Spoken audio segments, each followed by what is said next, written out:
Hello, I am Joshua Devlin, and this is my presentation of Valve Software, the creators of the Netflix of gaming. Valve Software was founded in 1996 by Gabe Newell and Mike Harrington, who were two former Microsoft employees. Newell and Harrington cashed out on their Microsoft stock and decided that they wanted to start a gaming company. They then formed Valve Software and began the creation of their first video game, Half-Life.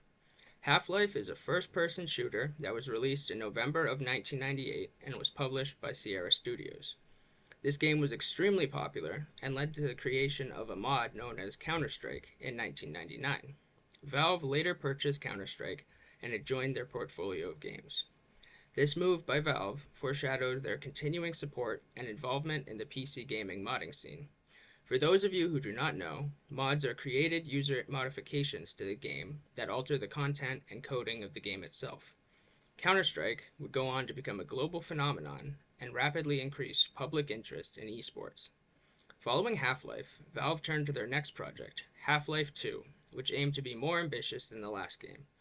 This new game featured an advanced facial modeling system as well as a comprehensive simulated physics system.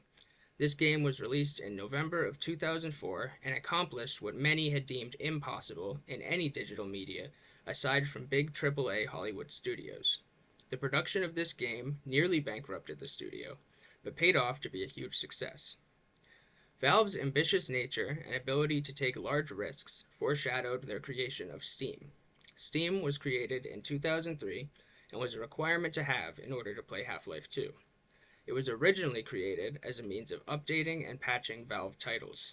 With the formation of Steam in 2003, Valve took another monumental step forward by creating a platform that enabled digital game downloads, software updates, and community engagement without the need for physical media. In this era of the internet, the early 2000s, nobody thought a platform of this magnitude was tangible, let alone profitable.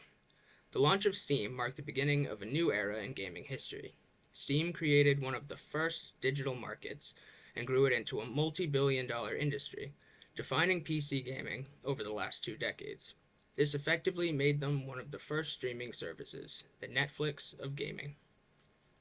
In 2005, Valve allowed other publishers to list their games under Steam in exchange for a share of the profits. By 2010, Valve had made more profit per employee than any other tech company, including Microsoft, Apple, and Google. Steam has continued to grow and has added numerous new additions, such as the Community tab. In the Community tab, users can access the Steam Workshop, which includes a myriad of mods, otherwise known as user-generated content. A good portion of Valve's IPs, intellectual properties, originated as mods and in turn created their own marketplaces, where players could spend real-life money to attain in-game items and could also turn in-game items back into real money. This created a multi-billion-dollar industry, the trading of in-game items for actual cash. Moreover, Valve's innovations in user-generated content through games like Half-Life and Counter-Strike paved the way for a new model of collaborative development, in which the community played an active role in shaping content. This contributed to the rapid growth of esports as games like Counter-Strike became staples in competitive gaming events and leagues. Valve's support for the modding community and esports nurtured a gaming culture centered on participation, skill, and community engagement, which was vital to the rise of esports as a mainstream phenomenon. Counter-Strike, a mod for the original Half-Life game, has grown into something far beyond the scope of the creator's original vision. Counter-Strike has become a global phenomenon and a staple in the esports gaming industry.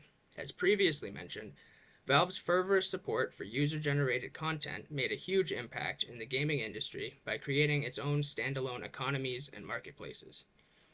On the Steam market, there are these things called skins available for purchase, which hold valuation in real-world currency. With this new emerging market, and with the popularity of esports, websites began to emerge that allowed users to bet their in-game skins on professional matches as a form of gambling. This proved to be problematic down the line, as there was no form of ID verification, subsequently facilitating the allowance of underage gambling. A huge scandal sparked from this oversight, and a lot of these betting sites were shut down and lawsuits were filed. Valve, continuously pushing the boundaries of technology, has also made forays into hardware development in the PC gaming industry. They have created projects such as the Steam Deck, a PC handheld hybrid, and the Valve Index, which is IGN rated as the best VR headset for gaming. Valve's continual devotion towards pushing boundaries and taking risks shows that this is a media company that is here to stay as a valiant competitor in the PC gaming industry going forward. In conclusion, Valve Software, starting as a humble game developer, has grown themselves into one of the most influential companies in the gaming industry. By allowing community participation through the creation of mods and other user-generated content, they have created a cohesive community within the PC gaming space. Through the usage of user-generated content, Valve has also created a multi-billion-dollar industry through the Steam market and in-game economies. Valve's support of the players has made themselves a community rather than a corporation, setting a high standard for the media industry in its entirety.